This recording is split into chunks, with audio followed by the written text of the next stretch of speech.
gamblang tadi disampaikan oleh Kiai Hamid. Kalau menurut Asy'ariyah berarti qoblal bi'tsah itu bagaimana status ayah Rasulullah dari amru mauqufun, berarti statusnya ya mauquf, tidak bisa kita katakan beliau itu kafir, juga tidak bisa kita katakan beliau itu mukmin karena mauquf. Nah, kemudian kalau kita pakai metode akliyah atau mu'tazilah yang memakai metode nalarnya, maka saya kira juga pendekatannya seperti tadi itu, bahwa tadi disampaikan akliyah, metode akliyah versi mu'tazilah ini ada 3 metode gitu. Ada yang sifatnya itu goruri batihi, serta merta akal itu langsung bisa menghukumi ini kubah ataupun hasan. Yang kedua yang memakai istihadi atau nagori istihadi. Dan yang ketiga isti'anati syar'i. Nah, ini kalau yang akal ini bagaimana kira-kira Mu'tazilah menghukumi ayah daripada Rasulullah. Nah, ini mungkin yang justru sulit untuk kita jawab untuk yang pakai metode Mu'tazilahnya ini. Tapi kalau Asy'ariyah itu jelas secara usulnya tentu balil amru mauqufun, tidak bisa kita hukumi, tidak ada hukum karena tidak bisa kita hukumi kafir atau mukmin. Saya kira demikian sementara untuk napa pancingan nggih. Monggo yang lain. Nih. Monggo Pak Yai Mun'im dari Ganjar. Monggo. Oh, urur. Monggo. Terima kasih kami yang sampaikan. Tadi sudah dijelaskan oleh Gus Nukman ya, pendekatnya kan hanya ada 2 ya. Jadi kalau Mu'tazilah itu tetap ada hukum karena tolak ukurnya itu kan akal. Kami pernah membaca di redaksi yang lain, insya Allah Lubul Usul tidak salah. Itu redaksinya bukan la hukma qoblal syar'i, tapi la hukma qoblal bi'tsah gitu. La bi'tsah itu kan keutusan Nabi. Itu ternyata lafaz bi'tsah sendiri itu hanya ada peluang dari Mu'tazilah untuk menafsir yang berbeda. Kalau kita la hukma qoblal bi'tsah itu maknanya keutusan Kanjeng Nabi gitu. Maka sebelum ada Kanjeng Nabi diutus ya nggak ada hukum yang berlaku. Ya, konsepnya sama dengan Gus Numan tadi. Tapi Mu'tazilah mengatakan qoblal bi'tsah itu ail aklu, ail akli. Ya, jadi tetap masih mengejar bahwa tetap ada hukum karena akal itu kan bisa difungsikan, bisa bisa menjustis itu baik ataupun tidak, dan itu berlaku. Jadi mungkin itu. Jadi sama kalau konsekuensinya. Saya cuma menyampaikan itu ada redaksi yang berbeda. Terima kasih. Jadi menurut Pak Yai Mun'im ya, qoblal syar'i itu maksudnya adalah bi'tsah, seperti yang disampaikan dalam sebagian kitab seperti itu ya. Saya lihat di syarahnya juga begitu. Wala hukma qoblal syar'i ay al bi'tsah li ahadin minar rusul. Jadi sebelum ya terutusnya seorang rasul ya, kaum yang ada di situ ini la hukmah, tidak mendapat konsekuensi hukum. Nah, kalau menurut Mu'tazilah tidak. Karena yang dimaksud al-bisa di situ adalah al-aklu. Berarti kalau ada orang berbuat jelek walaupun belum ada keterangan dari Rasul, dia tetap berdosa. Karena wis iso mikir, mestinya begitu kata Mu'tazilah. Tapi kalau menurut Ahlussunnah wal Jamaah, menurut kaum Asy'ariyah ya, kaum Asy'ari tidak berdosa karena belum ada bi'tsah. Belum ada dakwah dari Rasul. Ya, mungkin dari yang lain, monggo kalau ingin menambah atau nggak cocok jangan ketang di atas, monggo kalau ingin memprotes nggak masalah. Nggih. Pak Yenasi dulu, nggih, monggo. Nggih. Nggih. Nggih. Saya kira penjelasannya itu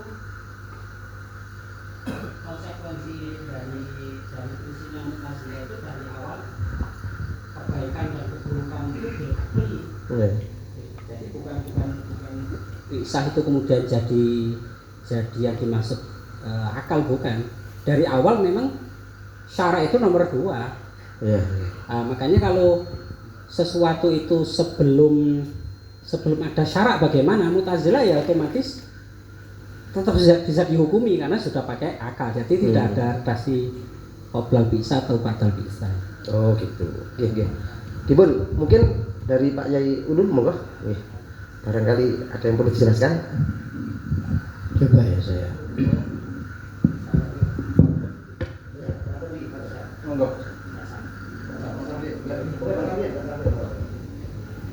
Terima kasih.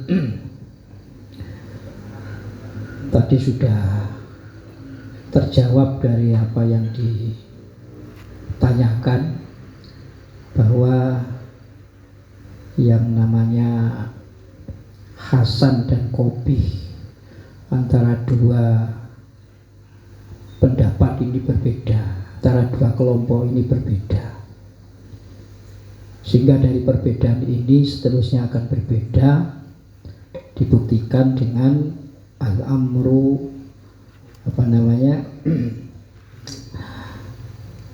al-waqfu lima.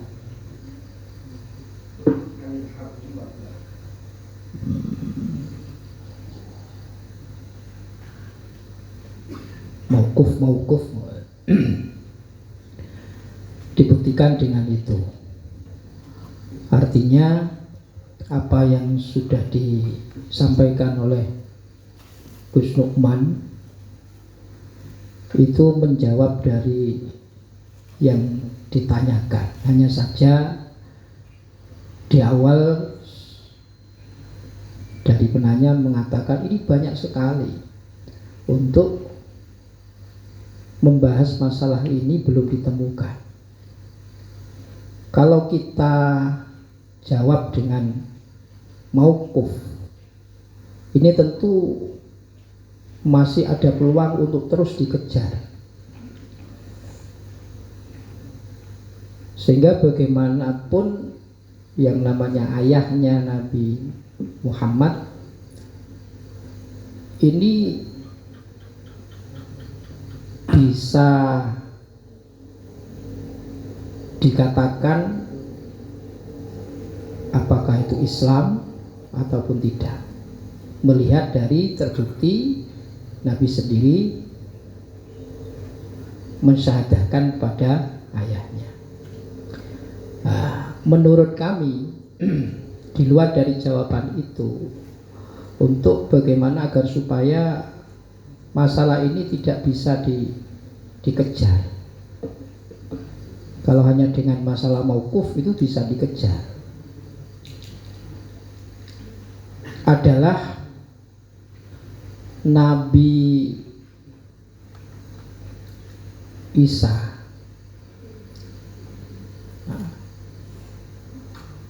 Itu kenapa kok umat-umat Nabi itu tidak mengakui Nabi Muhammad?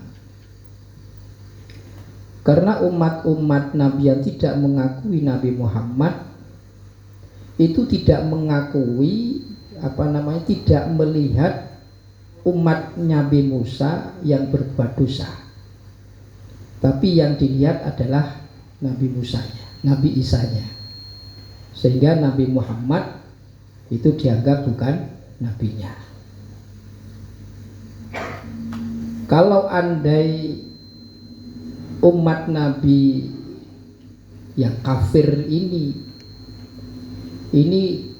memandang bahwa umatnya Nabi Isa yang dosa itu adalah masuk neraka, saya kira umat Nabi yang kafir ini mempercayai bahwa Nabi Muhammad adalah Nabi akhir zaman.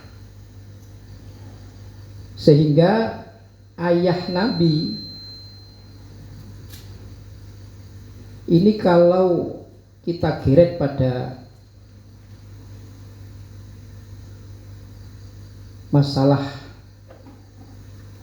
mauquf tidak bisa dihukumi apakah itu Islam atau itu kafir, kita kembalikan bahwa sebelum bi'tsatun nabi ini adalah syariat, tapi bukan syariat yang diterapkan oleh Nabi Muhammad. Sehingga mauquf dalam hal ini menurut saya lebih condong ayahnya Nabi Muhammad itu adalah Islam. Jadi mauqufnya itu lebih condong pendekatannya kepada Islam, tidak kepada kafir atau tidak dihukumi, tapi lebih dekat pada Islam. Terbukti di Nabi Isa itu tadi. Mungkin itu dari kami. Bismillahirrahmanirrahim. Ini kan berawal dari tadi materi wala hukma qabla syar'i balil amru mauqufun ila wurudihi. Jadi kalau ahli sunnah wal jamaah menyatakan bahwasannya berlaku tidaknya hukum itu adalah ditandai dengan urutnya syariah atau tidak. Sehingga kalau begitu syariah atau hukum itu ada masa berlakunya, ada masa dimulai dan masa diakhiri. Berangkat dari sini maka ada istilah fatrah, yang mana dalam ibarat-ibarat yang ada itu masa fatrah itu sekitar 600 tahun, yaitu ba'da irtifai Isa alaihi salam ila sama. Kenapa? Karena berangkat daripada mauqufun ila wuruti. Terus kedua,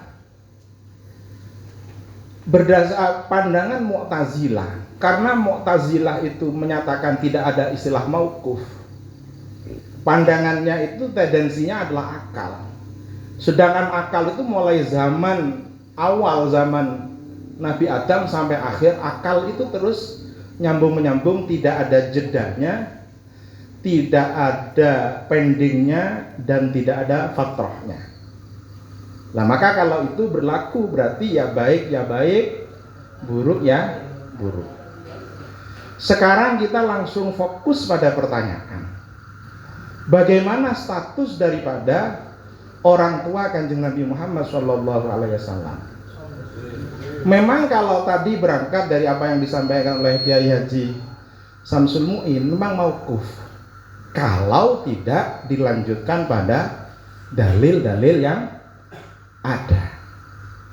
Lah kita ahlu sunnah wal jamaah itu berpegang pada dalil yang ada, yaitu sabdanya Rasulullah Sallallahu Alaihi Wasallam. Beliau bersabda, qala Rasulullah Sallallahu Alaihi Wasallam, lam azal angkulu min aslabit tahirina ila arhamit tahirat. Bahwasanya aku Nabi Muhammad itu akan selalu pindah dari sulbinya laki-laki mulai zaman dulu pada Nur Muhammad itu terus akan dilanjutkan pada rahim selanjutnya sampai pada Sayyidah Aminah. Itu adalah dawuh Kanjeng Nabi adalah ila arhamit tahirat, itu adalah rahim yang suci. Suci ini adalah maksudnya adalah suci daripada kemusyrikan. Ini berdasarkan dalam Al-Quran, Allah Subhanahu wa ta'ala berfirman, ya ayyuhalladzina amanu innamal musyrikuna najisun. Innal musyrikina najasun. Tentu bahwasanya di sini dikatakan orang-orang musyrik itu najis. Lah sehingga ketika kita gabungkan dengan apa yang didhawuhkan Rasulullah tadi di awal, ini mentahsis, jadi Rasulullah itu tidak mungkin berada di rahimnya orang yang musyrik. Itu ketegasannya. Kemudian juga didukung dengan dalil yang ketiga, ketika Rasulullah ditanyai masalah tentang orang tuanya. Jelas ini. Suila Rasulullah sallallahu alaihi wasallam an abawaihi faqala ma sa'altuhuma rabbi fayu'tini fihima wa inni alqaimu yauma idin al-maqama al-mahmuda. Rasulullah bersabda, ketika ditanyakan masalah tentang perihal orang tuanya, masalahuma, apa yang aku pintakan kepada kedua orang tuaku, kemudian Allah memberikan apa pada diriku, yaitu wa inni alqaimu yauma idin maqaman mahmuda, yaitu adalah apa? Mengabulkan bahwasannya orang tuanya tersebut itu dalam keimanan, selamat daripada kemusyrikan. Sehingga kalau kita berpijak pada konsep, ini kan konsep di Jamul Jami itu kan konsep masalah apa itu masalah subutul hukmi atau tidak. Tapi tidak serta-merta kemudian ini bisa menjawab, perlu adalah kajian-kajian terapan yang didukung oleh dalil. Nah, kalau sudah ada dalil yang jelas dengan tiga yang sorry tadi, mulai daripada dawuhnya Rasulullah, ditambahi lagi dengan Al-Quran, kemudian ditambahi lagi dengan dawuh Rasulullah, maka bagi kita berkewajiban, bagi kita Ahlus Sunnah wal Jamaah meyakini bahwasannya Rasulullah itu adalah tidak pernah menempel, tidak pernah ada di rahim yang musyrik. Nah, tentunya orang tuanya tersebut itu kita yakini bahwa beliau berdua itu adalah merupakan orang yang muslim. Ini sekaligus mengcounter atau menjelaskan apa yang dari dua teori tersebut, seandainya kita itu ada masih syak terhadap keimanan daripada kedua orang tua Rasulullah. Mungkin ada yang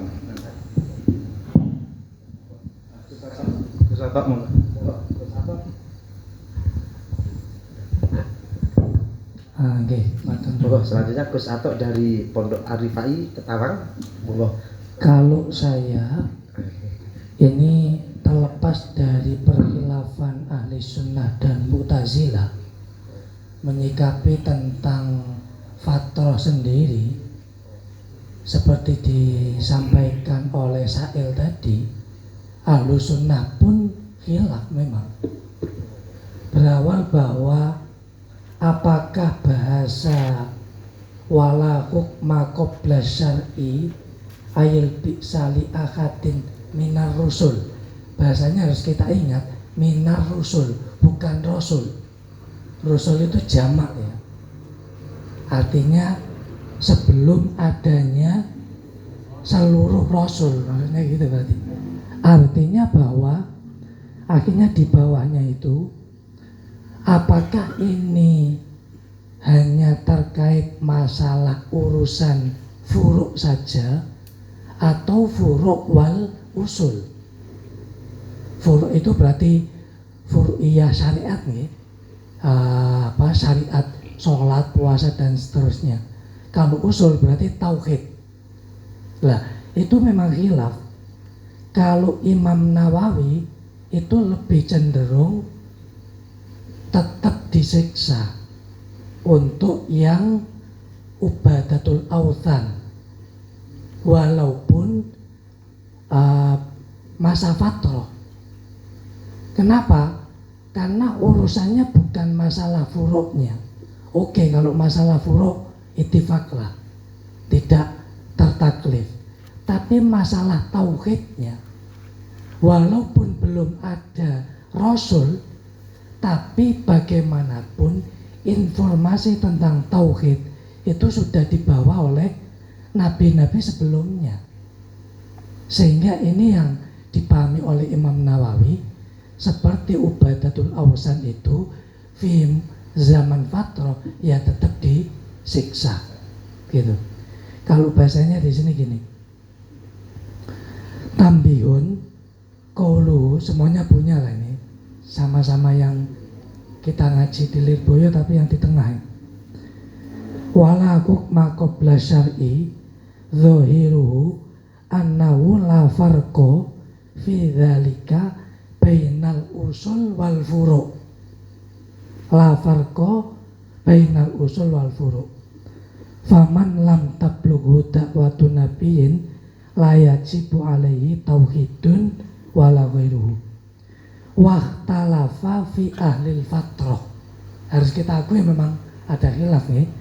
Wahtalafa fi ahlil fatrah kal arabi man ingkoto arisalatu sayyidina Ismail alaihi wa ala nabiyina afdhalus salatu wassalam ila zamani nabiyina sallallahu alaihi wasallam hal hum mukhatabuna fi hadhil muddah allati hiya muddatul fatrah bi aqaidit tauhid amla wa amma adamu taklifihim bil furu' fama khalu tifaq. Kalau furu' fama khalu tifaq.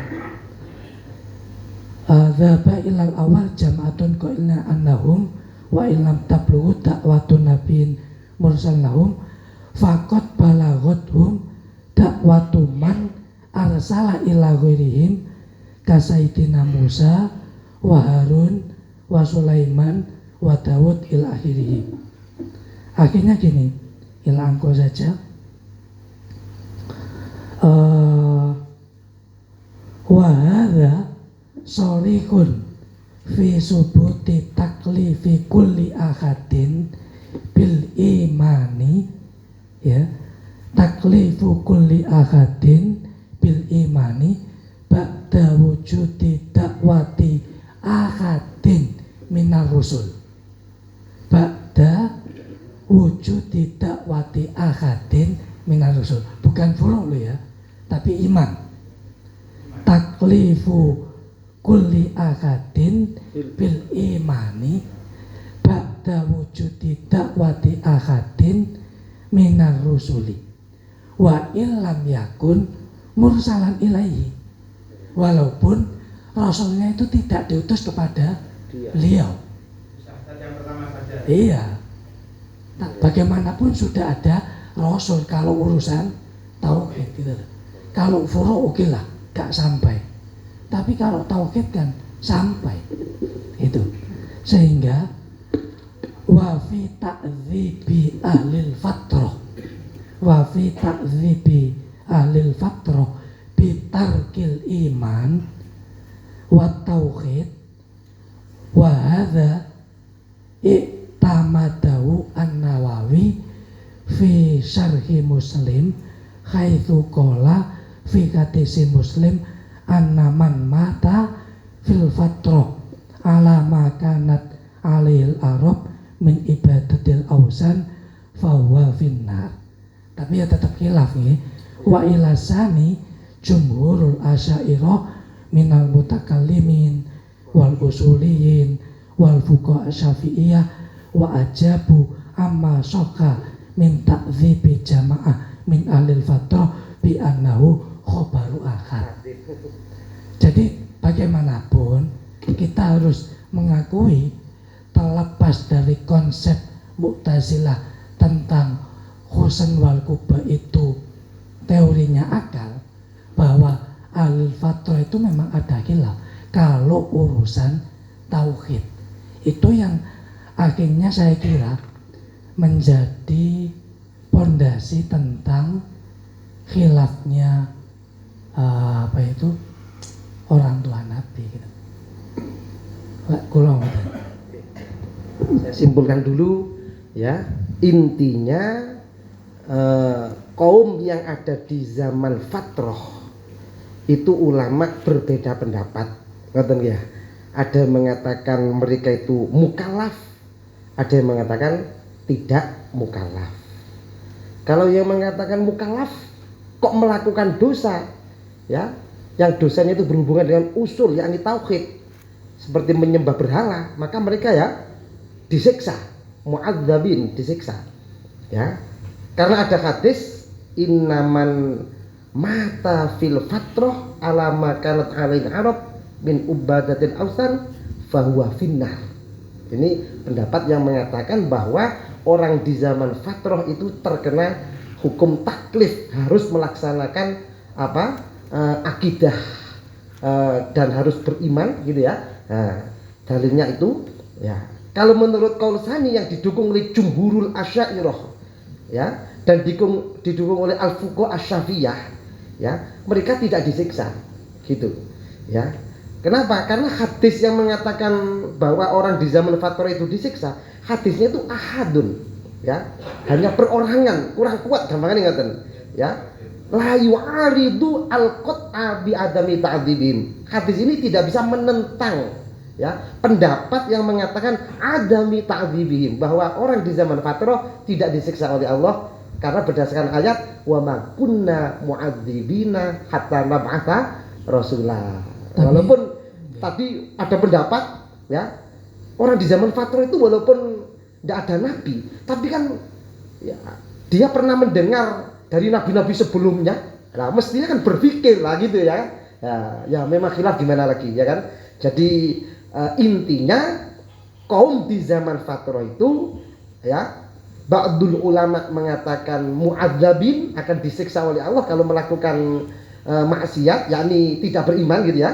Nah, tapi menurut qaul tsani yakni jumhurul asy'ariyah dan fuqaha asy-syafi'iyah ghairu mu'adzabin, tidak disiksa karena belum ada rasul yang khusus untuk dia. Intinya begitu.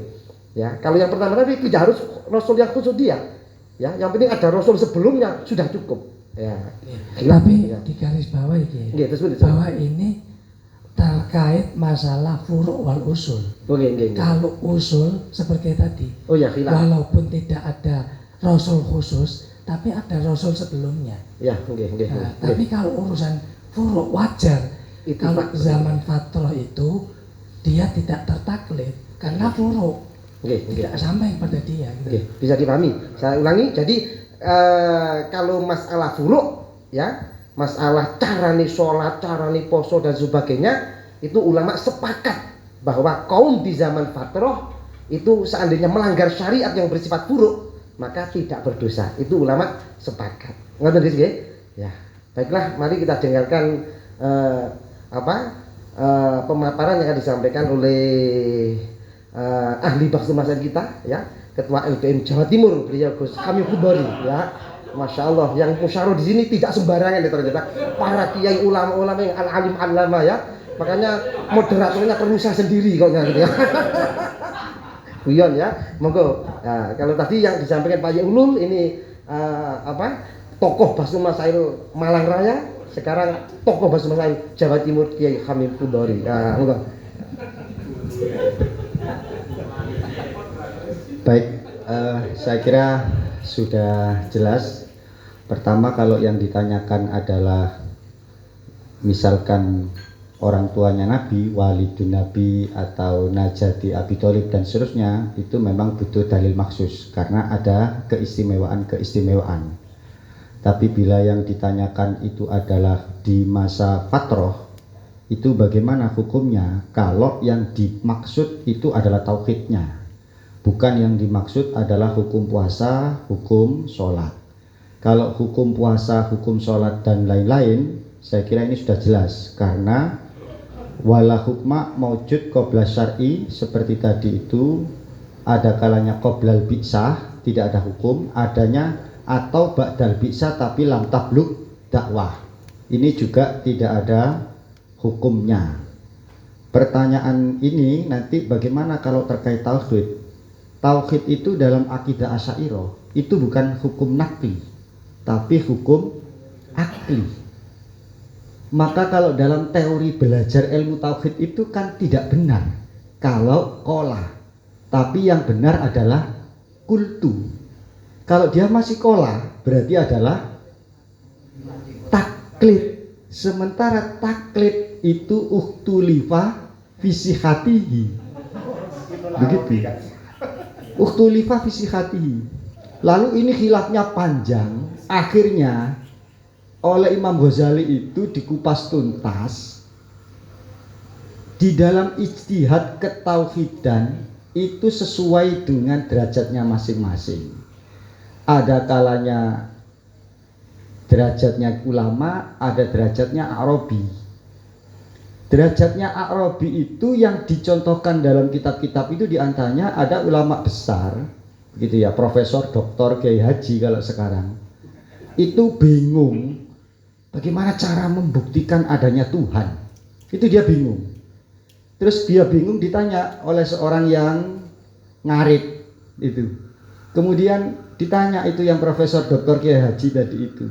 Kenapa sampean mumet? Gimana cara membuktikan adanya Tuhan? Apa dalilnya? Bagaimana nalarnya? Dia bingung begitu. Loh, saya gak bingung sama sekali, katanya orang Arabi. Sederhana. Ada teletong berarti ada sapi. Begitu aja. Ini berarti sudah tidak taklid untuk derajatnya Arabi. Dan ini akli. Dan ini tidak butuh wurudus syar'i. Maka untuk menurut pendapat yang cara berpikirnya demikian, maka untuk tauhid itu tidak perlu wurudus syar'i. Karena memang dalam ketauhidan yang kalau dalam mustalahatnya itu ada dua istilah ya, ada usulul usul, ada furu'ul usul. Usulul usul itu tauhid itu tidak menyembah berhala. Kalau furu'ul usul itu seperti sifatnya Allah ada 13, ada 14, ada 20, itu mukhtalaf. Maka untuk yang persoalan bahwa itu kalau yang dimaksud itu adalah ketauhidan, ya. Tapi kalau yang dimaksud itu furu'ul usul, kembali kepada persoalan perkhilafan tadi itu. Sehingga ya memang ini ada perkhilafan. Kemudian jarak fatroh itu kalau untuk sholat dan puasa itu kan memang berhenti ketika nabi-nabi sebelumnya itu ketika tidak sambung itu adalah pasti berangkat juga. Jadi kalau ada ulama wafat kemudian santrinya hilang semua, berarti itu memang warasatul anbiya qabla nabi, hilang juga sudah. Tapi kalau Nabi Muhammad wafat, ilmu itu justru semakin berkembang. Itu memang kayak begitu karakteristiknya.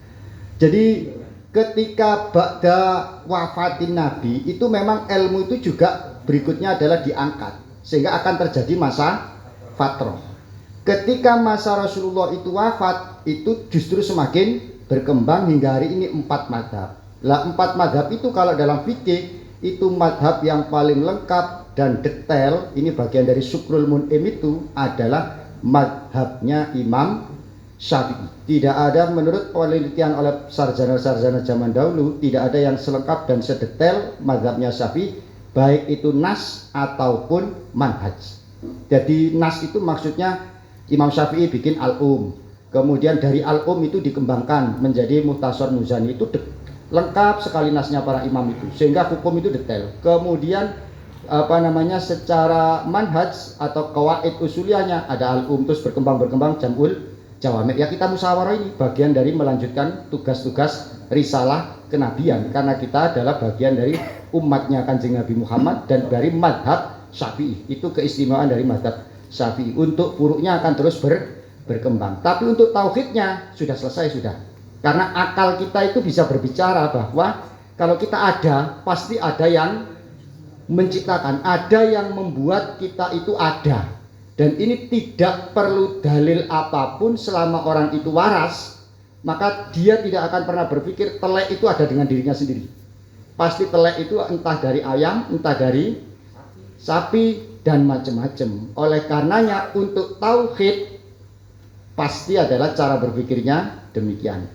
Karena tauhid itu adalah ilmul akli. Hadis itu adalah ilmu nakli yang harus jelas periwayatannya. Fikih usul fikih itu adalah al-jam'u bainahuma.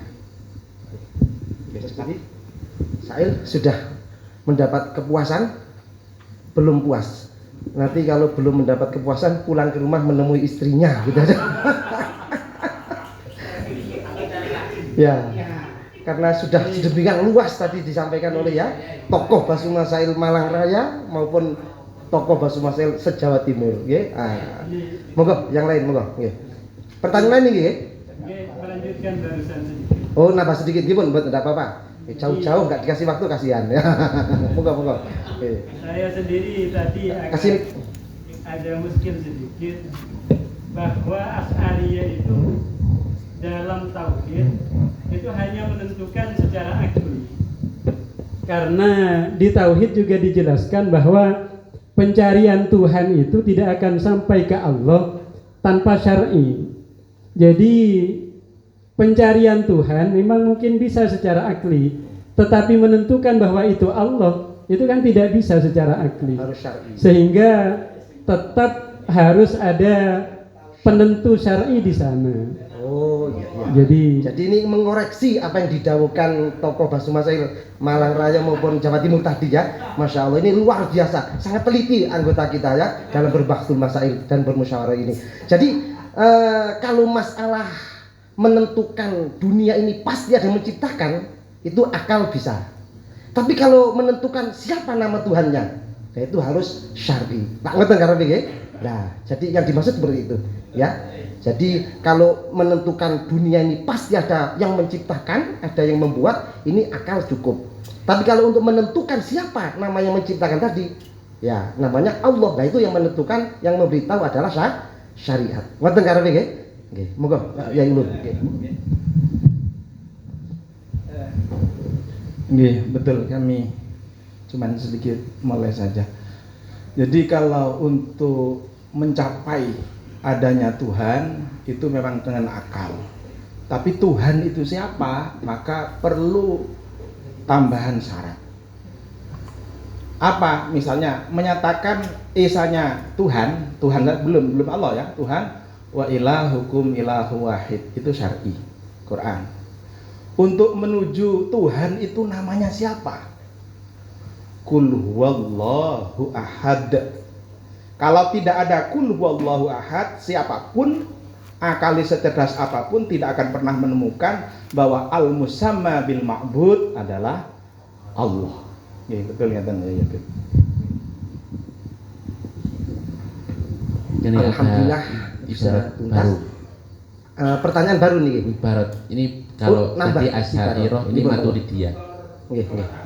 Yang Maturidiyah nih. Nggih, moga-moga. Nggih. Wa qala al Maturidiyah innahum mukallafuna bil imani billahi ta'ala faqat wala yuhasabuna wala yu'aqabuna ala ghairihi. Kitab lain amal Maturidiyah fa in mata qabla muti muddatin yumkinuha fiha at-ta'ammulu walam ya'taqid imanan wala kufran fala iqaba alaihi bi khilafi ma idza taqada kufran aw mata ba'dal muddah ghairu muqtaqidin syari'an. Masya Allah, bagus sekali takbirnya ya. Cuman karena mungkin yang paham saya saja, mungkin sama jelaskan. Mungkin yang lain nggak paham ya kan ya. Jadi, sama jelaskan ya. Ini mirip. Kalau saya paham, yang jenengan ngomong.